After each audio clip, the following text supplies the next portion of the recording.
Bonjour et bienvenue sur le site du podcast Histoire en série, créé et animé par Nicolas Charles et Johan Chanoir. Au programme, une analyse des séries d'hier, d'aujourd'hui et de demain par les spécialistes des questions mobilisées par nos shows préférés.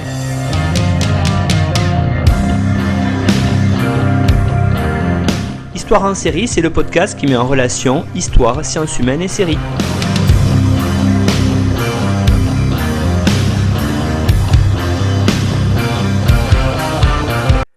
Bonjour à tous, bienvenue dans un nouvel épisode d'Histoire en série pour notre 4e saison. On est au tout début de la saison, on va partir aujourd'hui pour Francfort et l'Allemagne pour une série donc allemande basée aussi sur la musique rap, mais je ne vais pas tout spoiler tout de suite, je vais vous présenter. D'abord l'intervenante, c'est Anna Gvelesiani. Bonjour Anna.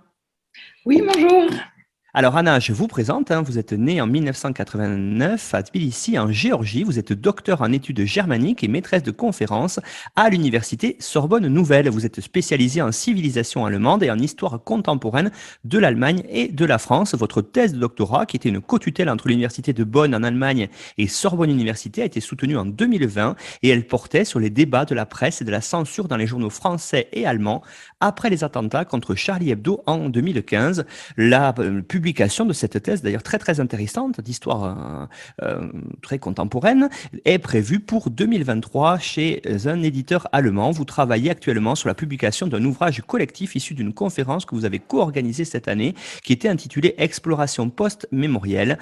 Donc ça aussi, ça devrait être publié en 2023. Je rappelle pour le titre de votre thèse, Le combat pour une parole libre, la liberté de la presse et la censure dans les débats français et allemands autour de Charlie Hebdo entre 2015 et 2017. Vous avez de nombreuses publications, Anna.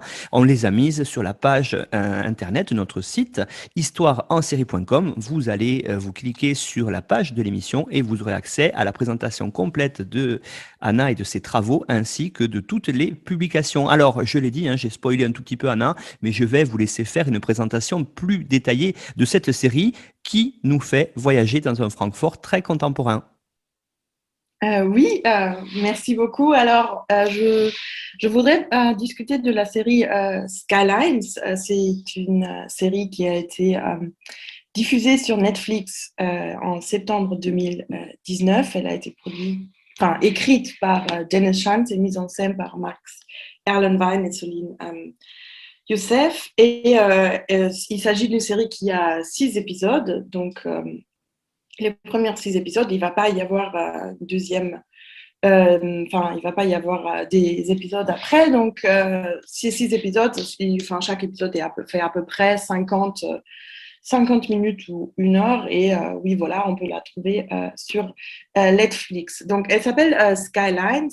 Skylines, dans le contexte allemand, ça fait, vous l'avez aussi dit, ça fait penser à Francfort. Donc, la série joue à Francfort, parce que Francfort, c'est la seule ville allemande à avoir une vraie skyline, à avoir des gratte-ciel assez impressionnants, à mon avis. Mais Skyline, c'est aussi le nom d'un label de musique, de rap allemand. Donc, à Francfort, c'est un label inventé, fictif, qui est dans cette série dirigé par par un rappeur qui s'appelle Khalifa. Donc, la série tourne autour de Khalifa et sa famille, notamment son frère Ardan qui revient de l'exil. Donc, on va voir les problèmes et les défis soulevés par le retour de Ardan. Donc ça, c'est un des sujets de la série. Donc tous les problématiques autour de Khalifa et son frère. Après, on a aussi un autre personnage qui s'appelle Jin, qui est un producteur de musique. Donc on va aussi rencontrer Jin et sa famille à lui, donc notamment son père et sa sœur. Et troisième personnage principal, à mon avis, ce sera Sarah. Sarah qui est policière à Francfort et qui est, et je la cite, dont c'est la mission de rendre Francfort plus sûr. Donc on suit ces 3 personnages. dans une intrigue qui est à mon avis assez bien construite parce que surtout au cours de ces six épisodes, on voit bien le développement de l'intrigue qui donc tourne autour de Khalifa et de son frère criminel qui essaye par plusieurs méthodes de l'embarquer dans le crime organisé, rétablir le lien entre le label de musique et le crime organisé de Francfort qui pose donc plusieurs défis à Khalifa. Il y a Jean qui essaye d'avoir du succès dans la musique dans ce monde assez violent. Et il y a Sarah qui essaie de retrouver un peu, d'avoir la main sur le crime organisé à Francfort, alors que il y a plusieurs contreparties et plusieurs donc intrigues assez bien construites à mon avis. Ce que la série montre aussi, c'est, je trouve, les enjeux sociaux notamment de Francfort, mais je pense que on va avoir l'opportunité d'en parler de plus en plus en détail. Mais donc cette scénerie est donc liée justement au skyline. Donc, je trouve que c'est là où ça boucle un peu avec le titre. Voilà. Merci beaucoup Anna pour cette présentation. Alors vous l'avez dit, on va commencer l'étude un peu plus détaillée de la série avec votre regard à la fois de très bonne connaisseur de cette société allemande hyper contemporaine. On avait aussi dans les tout premiers épisodes du podcast, dans la première saison, avec Valérie Dubslav, on avait évoqué une série aussi qui se passait sur l'autre grande ville allemande, Berlin, où il y avait aussi des thématiques proches, hein, c'est-à-dire on peut voir la police, la criminalité, mais ici on rajoute, comme on est à Francfort, une chose essentielle, par exemple, c'est le domaine de la finance. On voit bien tout ça, on voit bien cette grande ville, peut-être rappelez-nous-le aussi Anna, Francfort c'est la capitale de la Banque Centrale Européenne, la grande ville allemande financière. Oui, effectivement, tout à fait. Donc Francfort, en fait, qui n'est pas une ville énorme, Francfort même, je veux dire. Bien sûr, il y a donc la région métropolitaine de Francfort sur le Main qui compte beaucoup d'habitants, mais c'est aussi donc un des centres financiers d'Europe. Donc après Londres et Paris, c'est la troisième place financière. Donc c'est la skyline de Francfort, les gratte-ciel, c'est aussi notamment les banques. Et c'est aussi donc, le siège de la Banque centrale européenne. Et ça fait qu'il y a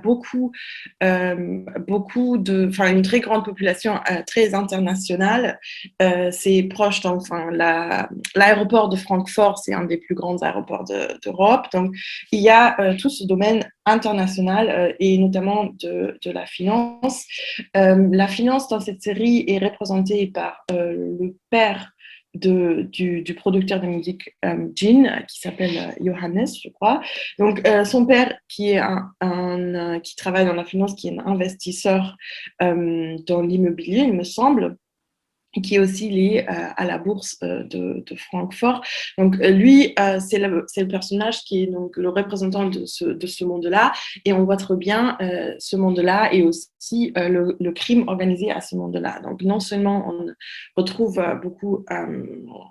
beaucoup de drogue dans ce monde-là, mais aussi il y a le chantage, il y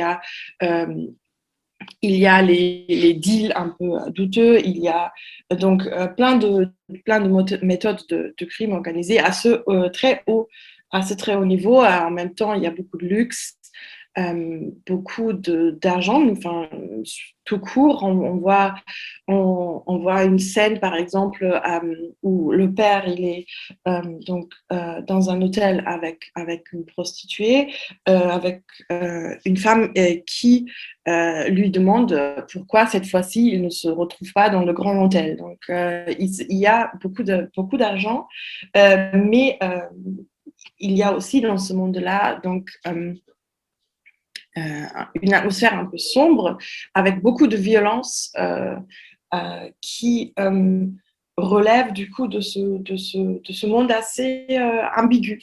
Et ça, c'est quelque chose de très typique de Francfort, la proximité en fait de, de, de tous ces domaines-là. Donc, on a physiquement, enfin, de la topographie de Francfort, les skylines, donc les grands gratte-ciel des banques sont tout proches du quartier de la gare et de la misère. Donc, je trouve que les différents domaines des différents groupes dans la série sont présentés d'une façon assez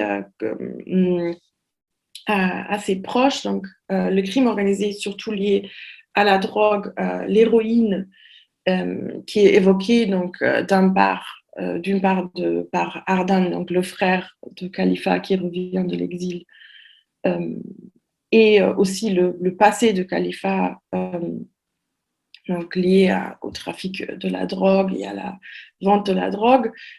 Tout ça, c'est très proche du monde de finance, physiquement à Francfort.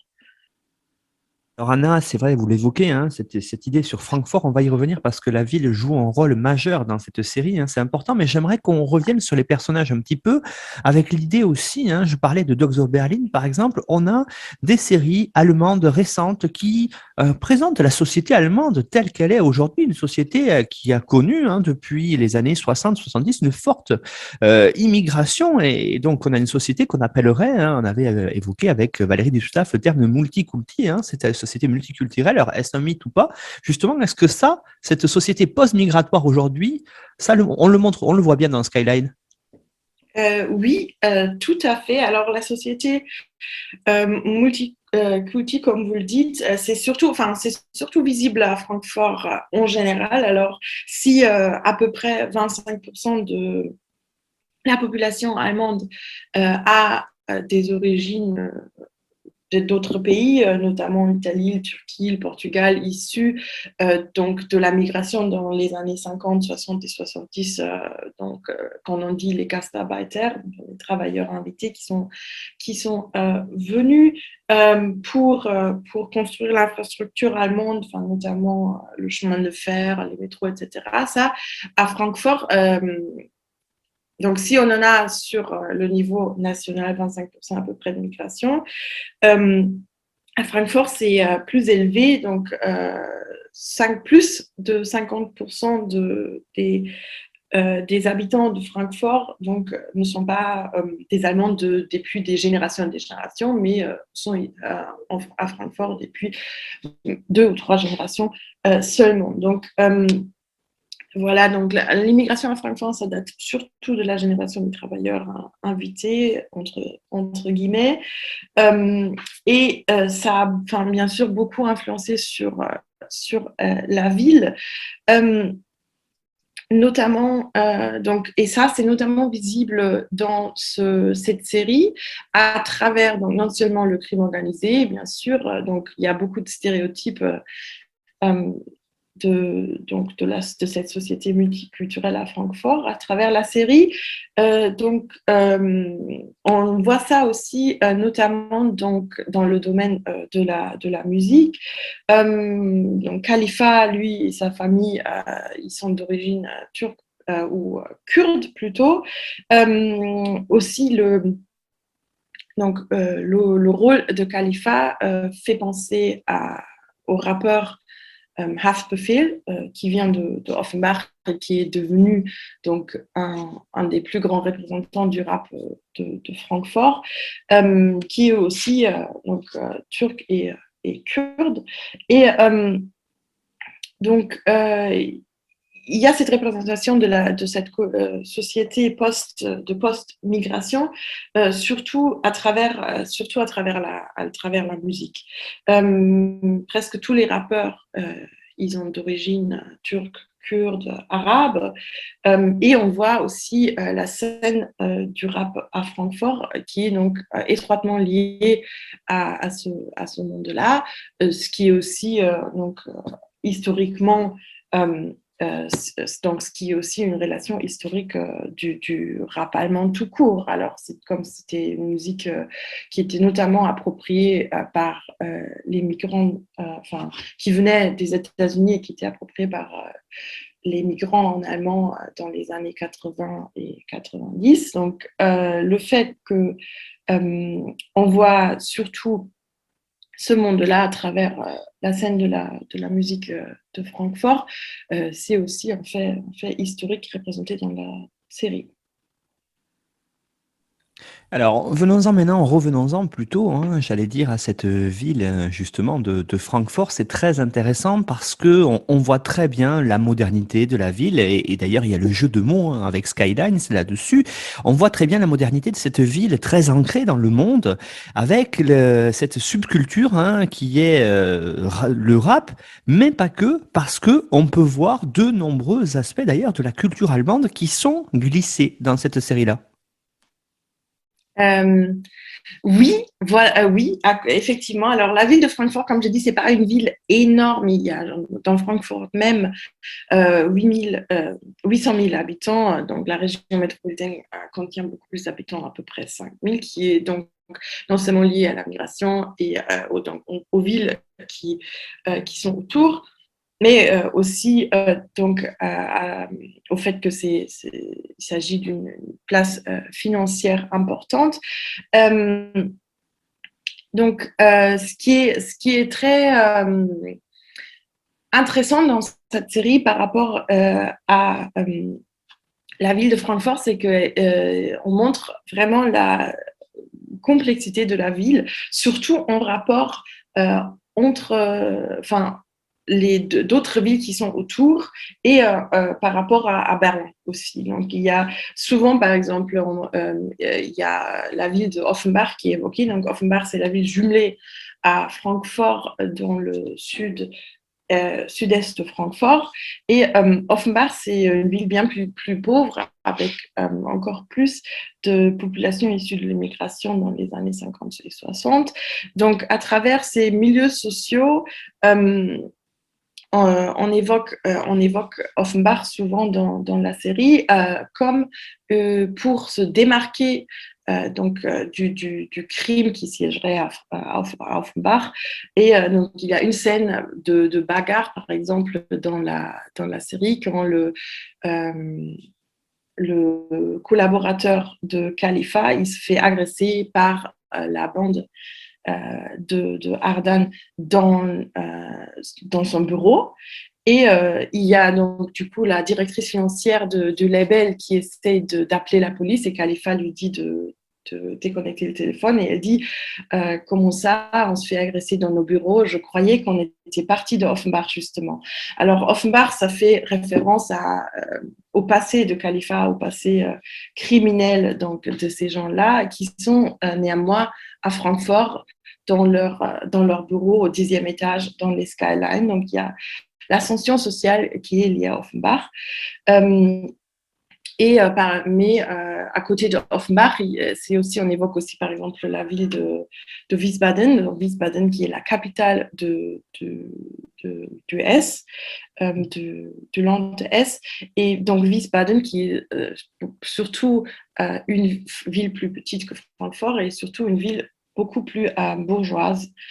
Et donc quand les gens ils veulent se détendre ou aller faire un bon restaurant et ils vont à Wiesbaden. Donc, il y a aussi cette scène où, par exemple, la policière Sarah, elle se fait inviter par sa famille après un examen à la police dans un bon restaurant à Wiesbaden. Donc, Wiesbaden et Francfort, c'est les plus grandes villes plus proches de Francfort.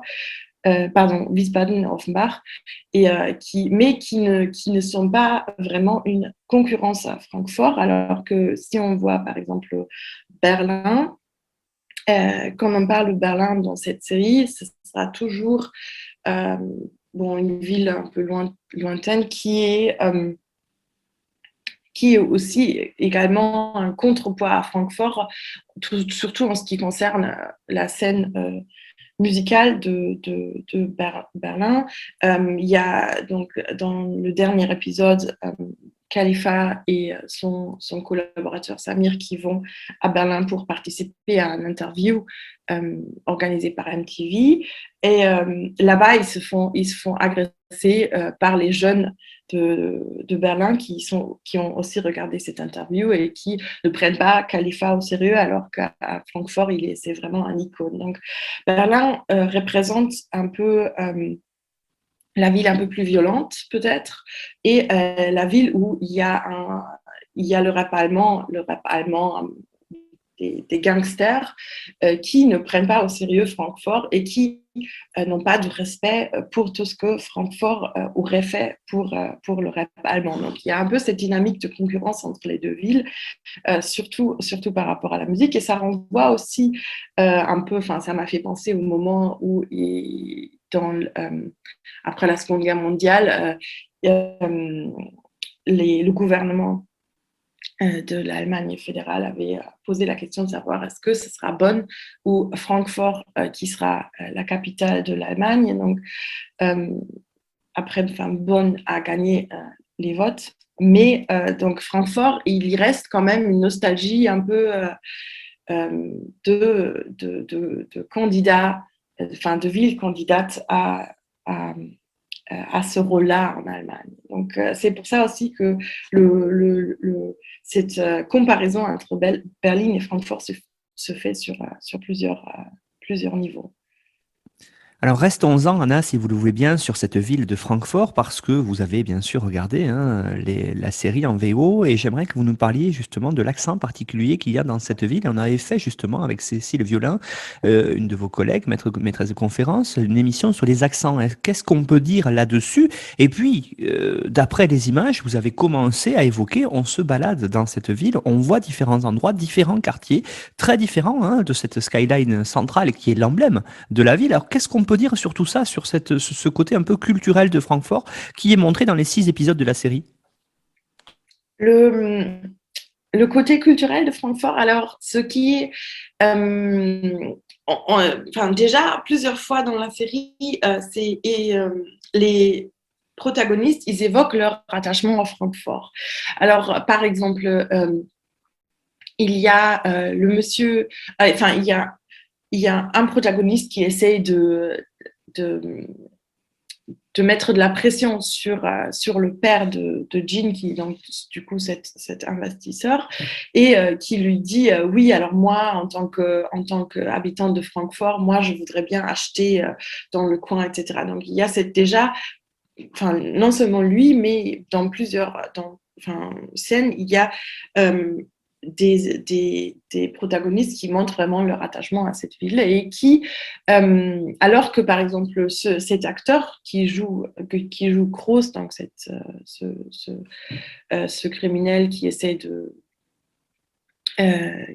de voler de l'argent de ce monsieur-là, il a un accent bavarois ou autrichien, à mon avis. Enfin, c'est pas un vrai Frankfurter dans le sens où il est né là-bas. Mais donc, on voit bien que ils ont mis un grand accent sur cet attachement à la ville. Et donc, ils ont fait apparaître beaucoup de rappeurs de Francfort, notamment le rappeur Azad, qui était très, très connu dans les années 90 et qui est un vrai représentant de Francfort, dans le sens où il, bien sûr, comme dans le rap allemand en général, il chantait ou il rappait beaucoup sur sa ville, sur les difficultés de sa ville, sur son quartier où il avait grandi, avec la drogue, avec la prostitution, etc. Donc, et lui, de faire passer Azad dans le studio d'enregistrement de musique dans le label Skylines, ça, c'est non seulement un signe pour le monde du rap allemand, mais aussi un signe pour la ville de Francfort. Et lui, il a un très fort accent de Francfort, ce qui m'a fait rigoler quand j'ai regardé la série. Et parce que, justement, vu que la ville de Francfort géographiquement n'est pas énorme. C'est pas comme Berlin où il faut prendre le métro pour aller d'un quartier à l'autre. À Francfort, presque tout se fait à pied, surtout dans le centre-ville, entre donc, le quartier de la gare, entre les quartiers un peu bourgeois et le quartier central des banques. On peut très bien se balader à pied. Et ça fait que aussi, il y a donc des quartiers qui sont qui se trouvent au centre de la ville, mais qui sont restés assez traditionnels sur le niveau culturel. Donc, si on se balade à Francfort, on va souvent entendre ce dialecte de Francfort, et il est bien représenté aussi dans cette série. Et donc, voilà, en se baladant à Francfort, on va voir, et ça, c'est aussi quelque chose qui a été présenté dans la série, donc la Kaiserstraße. C'est un boulevard euh, qui part de la gare centrale. Donc, toutes les petites rues autour de la Kaiserstraße, ce sont donc les rues du quartier central de la gare, et c'est une rue très connue pour les toxicomanes. Donc, parce que c'est la première chose qu'on voit quand on arrive à Francfort, à la gare centrale. On sort donc de l'immeuble de la gare, et on voit il y a un tram qui passe, et il y a beaucoup de gens dans la rue, des toxicomanes, même en pleine journée. Et derrière, on voit donc les gratte-ciel. Donc il y a une proximité physique très, très apparente de ces deux mondes-là. Donc, entre les visiteurs, les banquiers, les toxicomanes et les habitants de la ville, on va... donc, il y a cette visibilité d'un coup qui renvoie à une normalité de ce mélange et de cette image très ambivalente de la ville. On sait aussi que statistiquement, donc, le taux des crimes est très, très élevé à Francfort. C'est la ville avec le taux de crime le plus élevé en fait, de la République, notamment en ce qui concerne le vol et la violence physique. Et tout ça, ça renvoie à ce quartier de la gare, mais qui reste un quartier central. Et donc, ce mélange un peu criminel, mais de richesse, etc., ça a donné lieu à peut-être un peu de fierté, un peu sarcastique ou cynique, qui est aussi représenté dans la série. Par exemple, quand on appelle Frankfurt Krankfurt. Donc, Frankfurt, dans le sens où c'est extrême, c'est une ville des malades. Voilà, donc il y a ce lien direct, cette proximité qui fait que c'est une ville un peu sombre, dans le sens où il y a beaucoup de violence, il y a beaucoup de crimes organisés, mais en même temps, c'est pas que le crime organisé dans un contexte de misère, mais justement aussi dans les gratte-ciel, dans un monde très, très riche et luxueux et pompeux.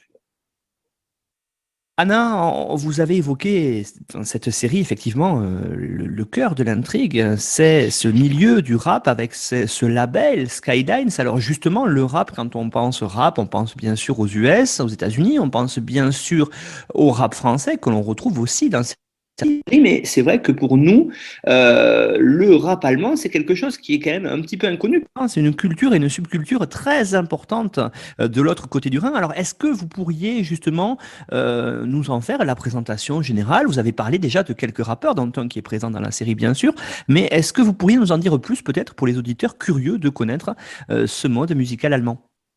Bien sûr. Alors, le rap allemand, je trouve que c'est un phénomène assez intéressant, surtout le rap Francfort, parce que genre, historiquement, on regarde l'évolution du rap allemand, ça a été une subculture américaine qui a donc été appropriée par les gens issus enfin, surtout la deuxième génération, troisième génération, enfin, deuxième de génération dans les années 80 et 90, donc des familles migré en Allemagne et donc c'était une subculture de protestation et aussi une pop culture liée à des conflits. On se souvient de la musique des années 80, 90, notamment en allemand qui parlait donc des conflits et qui parlait de la violence contre les migrants à cette époque-là. Donc, c'était aussi, enfin, ce n'était pas une coïncidence que le rap euh, comme forme de culture, subculture de protestation a été adoptée en Allemagne, justement à la même époque où on avait donc beaucoup de racisme et terrorisme contre les migrants en Allemagne. Donc, on va penser des pogroms, des attaques à Rostock-Lichtenhagen ou à Mölln 92 ou Solingen 93, etc. Donc, c'était surtout une culture de protestation et de conflit. Et c'était aussi donc un moyen pour un peu apaiser les conflits d'identité pendant la phase de migration comment dire, d'intégration de la 12e génération des enfants des travailleurs invités. Donc, l'histoire du rap allemand est étroitement liée du coup à l'histoire de la migration en Allemagne. Et il y avait donc une phase de mainstreaming, on peut dire peut-être, où le rap allemand a été après approprié par les enfants, par les étudiants, par les Allemands, qui en avaient fait une culture un peu pop sans conflit, qui parlaient donc de leurs copines, de leurs vacances, etc., etc. Et que ça c'est devenu de plus en plus une culture pop. Et à un moment, donc dans les années 90, Francfort, avec une très grande population issue de migration, a commencé de réapproprier un peu le rap. Donc, ça a commencé justement avec Azad, qui est, comme j'avais dit, icône du rap, mais aussi après en Allemagne en général, il y avait Kool Savas. Et à un moment, dans le début des années 2000, on a connu Agro Berlin à Berlin, donc notamment Sido, Bushido, etc. Et donc, cette concurrence entre Berlin et Francfort que j'avais évoquée tout à l'heure, c'est aussi par rapport à l'image des gangsters, des rappeurs gangsters allemands, qui sont donc notamment dans ces deux villes-là. Donc, on va aussi connaître le rap de Hambourg ou le rap de Munich, mais qui est donc beaucoup moins gangster. Et il y a beaucoup de rappeurs qui apparaissent dans la série. Donc, Haftbefehl, on ne le voit pas, mais on sait que Khalifa, c'est un peu qui fait référence à Haftbefehl, et c'est aussi Haftbefehl dont on utilise la chanson pour la série. Donc, 069, le code postal 069, le code postal de Francfort et la chanson de Haftbefehl. Oui, il parle de Francfort, du trafic de drogue à Francfort et de la violence de Francfort utilisée pour cette série, mais on va aussi avoir des rappeurs d'autres villes. Enfin, par exemple, il y a Noura qui est de Berlin, apparaît dans deux épisodes. On va voir Miss Platinum, on a Nimo, Cello et Abdi, qui sont aussi des représentants du rap de Francfort très, très connus. Tous les rappeurs, tous les musiciens qui apparaissent dans la série sont un peu des représentants du rap allemand d'un milieu spécifique, donc lié à la migration, lié un peu au gangster rap et lié aussi à l'histoire du rap allemand et pas seulement l'histoire contemporaine, mais notamment par exemple avec MC Boogie ou Azad à ses débuts. À ses débuts. Peut-être pour terminer, Anna, cette conversation, évoquer un rôle essentiel aussi dans cette série, c'est lui, vous l'avez dit, hein, de cette policière allemande, et donc à travers elle, de voir peut-être quelle est la place des femmes telle qu'elle est montrée dans cette série, dans ce milieu d'ailleurs très très masculin, voire parfois machiste du rap. Oui, tout à fait. Alors ça, si on regarde la série à travers le prisme du genre, enfin, étrangement, à mon avis, enfin, moi, j'ai été frappée par le fait que les relations de genre sont assez, comment dire, modernes. Peut-être que c'est pas si étonnant que ça, et peut-être que c'est juste mes propres stéréotypes, parce que le rap, bien sûr, ce n'est pas un monde clos qui qui ne se transformerait pas. Alors, c'est que le rap qui est montré, à mon avis, dans cette série, il s'est un peu émancipé d'une image de masculinité au détriment des femmes, je trouve, parce qu'il y a beaucoup de femmes dans cette série qui ont des rôles assez indépendants, je dirais. Enfin, bien sûr, il y a des mères, il y a des femmes, etc. Mais il y a aussi des femmes, par exemple, Sarah, qui est la policière. Elle a aussi une chef qui est assez stricte avec elle. Enfin, elle est pas souvent montrée dans son rôle de femme et mère aussi. Elle est montrée dans ce rôle-là. C'est plutôt pour montrer à quel point elle arrive pas à gérer donc son travail et la famille en même temps. Et franchement, elle est aussi, enfin, elle paraît pas, ce n'est pas bien, enfin, ce n'est pas, il n'y a pas de commentaires faits sur ce comment dire, son enthousiasme dans le travail, parce que ça paraît tout à fait normal. On observe beaucoup de changements, de changements aussi sémantiques dans le rap, par rapport à la virilité dans les textes et par rapport à aux représentations du genre dans le travail, par exemple, de ce label. Alors, la directrice financière, c'est une femme. Il y a des femmes qui font la musique. Donc, il y a la figure, enfin, la protagoniste Zilan, donc une femme kurde qui est la plus grande arme, je dirais, de la bande des casseurs de Ardan, qui est violente, mais qui chante. Et il y a donc c'est comme le rap est devenu comme je dirais presque une forme d'art euh, à laquelle ne correspond plus forcément un comportement misogyne. Alors par exemple, il y a et ça m'a aussi frappé. Donc il y a une scène intime entre la policière, je vais spoiler, enfin, il y a une scène intime entre Khalifa et la policière qui est vraiment sur enfin, qui relève des standards presque du porno féministe. Alors, enfin, ce n'est pas, ça ne reflète pas les images misogynes qu'on était habitué à voir. Donc, à mon avis, c'est une série qui a vraiment qui montre une image assez développée des espaces qui ne sont pas forcément dominés par les rapports de genre conservateurs.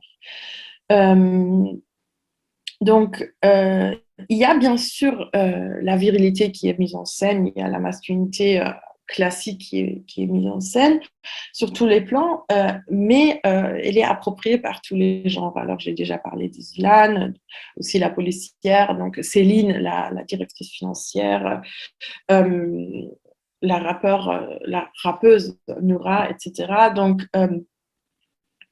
Je trouve que c'est assez...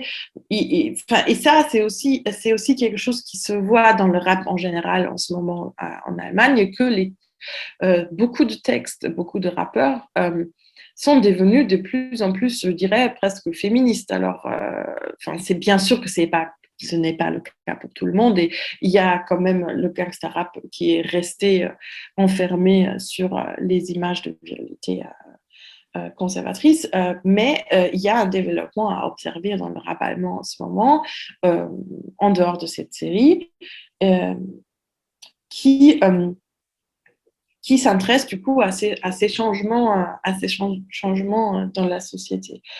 Anna Gvelesiani, on arrive au bout de cette émission. J'aimerais donc vous poser peut-être comme dernière question pour terminer cette discussion autour du rap de l'Allemagne et de la série Skylines qui se passe à Francfort. Qu'est-ce que finalement on peut retenir de cette série? Qu'est-ce que les auditeurs doivent retenir de cette série? Alors, à mon avis, finalement, ce qu'il faut retenir, ça sera peut-être deux choses, notamment. Donc, c'est parce que je trouve que ce qui est assez bien fait dans cette série, c'est que si cette série fait partie donc d'une vague des séries allemandes qui parlent du crime organisé, du travail de police et de la musique, c'est à cette fois, ce n'est pas à Berlin où ça se joue, mais à Francfort. Donc, surtout, donc, l'image ambivalente de Francfort et aussi l'image de cette décentralisation des grandes villes allemandes, ça, d'un côté. Et de l'autre côté, je dirais, c'est notamment donc, cette image du rap allemand, parce que bien sûr que le rap allemand, il n'est pas très, très connu, mais je veux dire, il y a une scène de rap qui est étroitement liée à l'histoire de la migration, et je trouve que dans cette série, c'est assez bien représenté, notamment, donc, du coup, les différents domaines des habitants à Francfort, tels que par exemple le crime ou la musique, et donc ces liens entre ces différents domaines et comment aussi donc, cela représente ou reflète un peu la société allemande. Merci beaucoup Anna pour ça sur l'Allemagne, sur Francfort, sur le rap. Ça s'appelle Skylines, la série, on la retrouve sur Netflix, une seule saison, 6 épisodes, ça se regarde très rapidement. Et puis c'est très intéressant parce que ça permet aussi, vous l'avez dit tout le long, de voir un petit peu cette société allemande actuelle dépoussiérée, j'allais dire, de tous les poncifs que l'on peut avoir ici, de ce côté-ci du Rhin. Quand on pense série allemande, on pense souvent série policière des années 70-80. Ça a beaucoup changé et je pense que le regard des showrunners allemands aujourd'hui sur leur société est sans phare et aussi très intéressante, très rythmée d'ailleurs, je vous l'avais dit, dans cette série, le rythme du rap est vraiment majeur et ça permet de la suivre quasiment de la binge-watcher, donc c'est très très intéressant à voir tout ça. Donc vous avez fourni, pour celles et ceux qui voudraient aller plus loin sur la culture du rap, une biographie indicative, Anna, que l'on retrouve sur notre site internet histoireensérie.com à la page de l'émission. Et puis, bien sûr, n'hésitez pas à nous suivre sur les réseaux sociaux pour voir notre actualité qui sera très chargée en cette année 2023 avec des colloques, mais on vous en dira plus bientôt. Merci beaucoup, Anna, et puis à bientôt, j'espère, pour une nouvelle série allemande. Merci beaucoup, au revoir.